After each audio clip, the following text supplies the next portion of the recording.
Go into the ACC. Speaking of teams getting up off the mat, Miami at North Carolina. North Carolina favored by 3.5. Miami last seen not taking a knee against Georgia Tech and then allowing Georgia Tech to go 76 yards in 36 seconds, 26 seconds. This is the most heartbreaking way to lose a game, and your coach did it to you. Do you get up off the mat or not? Like, it's the worst coaching decision I've ever seen in my life. And somebody can be like, oh, what about Marcus Freeman having 10 players on the field? But that's not a decision. More often than people realize. Yeah. Well, no, exactly. That's a human error. This was a conscious choice of let's run the ball and expose ourselves to risk that didn't need to happen. But I would say this, Andy, I don't, and I like Miami. Tyler Van Dyke is Tyler Van Beck. He's been awesome. The Georgia Tech game kind of struggled, but he's been awesome. That win over A&M, one of the best the entire year. And yes, last week's a big morale blow to eat. And you're right. There is like a lot of conversation about can you pick yourself or not. But this is more, I'm picking UNC here.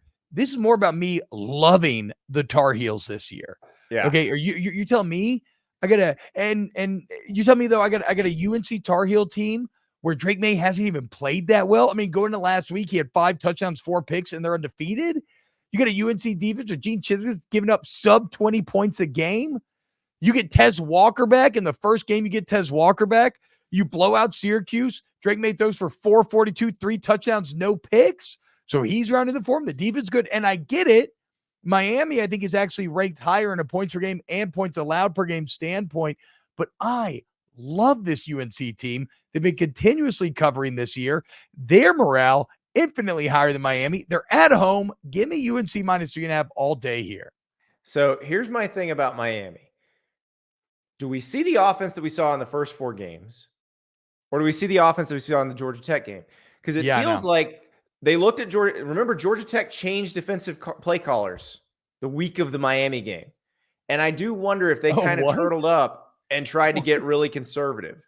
So I wonder if we see a reversion to that offense we saw against Texas A&M and Temple earlier this year. I still don't know if that's good enough to beat North Carolina, because North Carolina has, like you said, Tez Walker's back. And remember, they did not get the news on Tez Walker till Thursday of last week. He was not really part of the game plan. He'd been playing scout team. Now he's been working with the ones all week. Yes. Like, he's very dynamic. I'm going to take North Carolina as well. Not just because Kamen Rucker, who was on the show yesterday, one of my favorite guests since we've been doing this show. That guy's awesome. Just enjoy watching him play. Now he'll have a big job because that Miami offensive line is pretty good. But if they can get after Tyler Van Dyke, they're going to win this game, and it's not going to be coming down to who takes a knee or not. I feel like we're talking about a UNC Florida State ACC championship again. Second year in a row when we get to the end of this thing. I think we are very close to that. And now UNC did not show up in that Clemson ACC championship game last year, but no. I said again. Never mind. You're right. It was Clemson last year. No, it was all. But again, that was a much more flawed UNC team than this one appears to be. I also think Gene Chizik has just gotten more accustomed, because he took a long break. Yeah, he was working for the SEC network.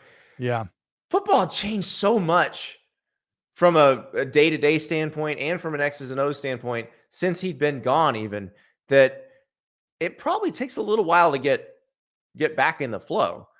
And it does seem like they are so much better on defense this year. And it's not just that, they brought in players like Amari Burney, but that I think a lot of it is he's just better at calling it because he's more used to how the game looks today. So a team that allowed 40 points in the fourth quarter alone last year to App State.